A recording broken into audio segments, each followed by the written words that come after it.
Another day, another basketball stories na naman ang pagkukwentuhan natin.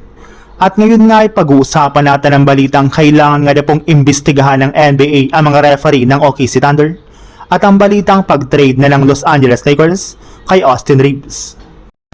Hanggang ngayon nga po ay hindi pa rin nakakalimutan ng mga fans ng San Antonio Spurs ang pandaraya na ginawa ni Isaiah Hartenstein sa kanilang superstar center na si Victor Wembanyama.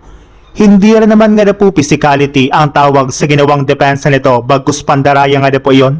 Gayong malinaw pa nga po sa sikat ng araw kung paano nito hinahawakan ng kamay at braso ni Wemby sa bawat play ng kanilang Game 2. At ang masakit pa dyan ni hindi man lang nga po ito tinatawagan ng foul ng kanilang mga referee.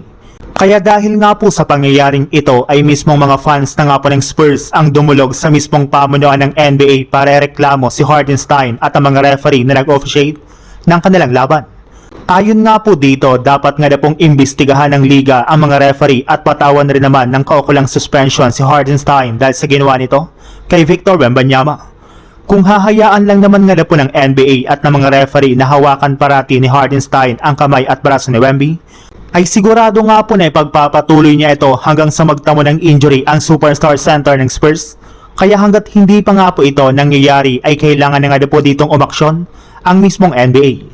Sa ibang balita naman, ngayon nga po na ginawang available na ng Milwaukee Bucks si Giannis Antetokounmpo sa trade market, ay hindi na nga po magdadalawang isip pa ang kupunan ng Lakers na bumuo ng bagong trade package para makuha nila ito sa lalong madaling panahon sa darating na offseason.